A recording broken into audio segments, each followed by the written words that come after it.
Time for business, and I'm pleased to announce Kate Moody is with us, starting with an important element of the economic crisis brought on by the coronavirus pandemic, the rise of poverty. Yeah, and not just poverty, but extreme poverty, Mark, which is set to rise for the first time in over 2 decades this year as the pandemic pushes millions of families into difficulty.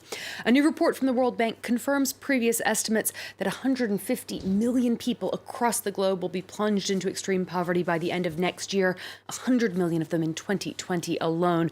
That's about 9% of the world's population. More than 8 in 10 of the newly poor live in middle-income countries. Earlier, I spoke to the lead author of that report about those newly poor affected by the pandemic. One of the findings that I think we put forward in the report is the fact that these new poor look a little bit different from the existing poor, or those that were poor before the COVID pandemic and the economic crisis hit. And how are they different? Well, what we see is that they are relatively more educated than the existing poor. They tend to live in urban areas as opposed to the extreme poor or the chronic poor, who are more likely to live in rural areas. And they tend to be employed in the informal sector, particularly in services and construction. And this has important implications for how we think about responding to the impacts of the crisis. And it calls for governments to think about ways in which policies have to be adapted to respond to both the needs of the existing poor and now these new poor who have a different profile. The Spanish government has outlined its plan to rebuild the economy and the labor force from the ravages of the pandemic. With the highest number of confirmed cases in Europe, Spain is facing a steep recession, and the recently tightened restrictions could make matters worse. Claire Rush has more. Spain's newly unveiled economic recovery plan is ambitious, aiming to create 800,000 jobs over the next 3 years.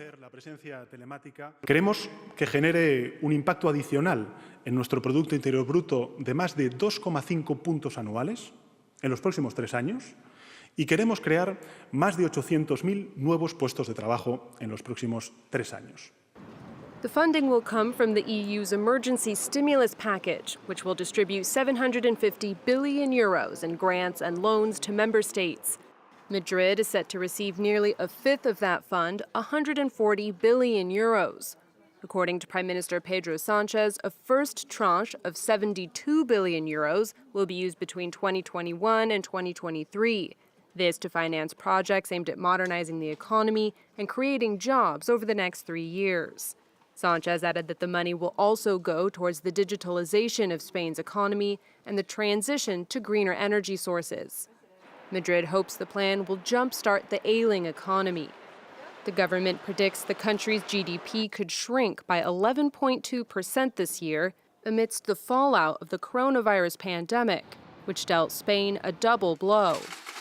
Its tourism-dependent economy struggling from a steep drop in tourists, and its residents suffering from one of the worst coronavirus outbreaks in Europe. It's recorded more than 800,000 infections, the bloc's highest caseload, and is grappling with the second wave that's seen new localized lockdowns imposed in recent days. Let's check in on the day's trading action now. Wall Street rallied after Tuesday's losses, which were prompted by Donald Trump's decision to end bipartisan talks on a new stimulus bill. The Dow Jones closing up about 500 points. The Nasdaq nearly 2% there.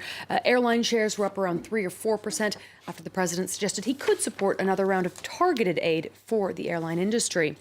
Earlier, we saw a mixed, fairly muted close for the major European indices, London's FTSE 100 and the CAC 40 here in Paris, each ending slightly below the flat line, the Frankfurt DAX slightly higher. United and Cathay Pacific Airlines are set to begin trials of a digital health pass, which could help ease international travel restrictions. Common Pass was developed by a Swiss nonprofit and the World Economic Forum. The idea is to provide a platform that can collect and certify lab results and, down the road, vaccination records, giving travelers confidence and governments an alternative to travel bans or quarantine orders. Volunteers traveling to or from London, New York, Hong Kong and Singapore will start testing that system on Thursday. Airlines and others in the tourism industry have been lobbying for expanded COVID tests, and this, Mark, could be a first step towards something like that. Kate, thank you very much indeed. Kate Moody with all the business. Thank you.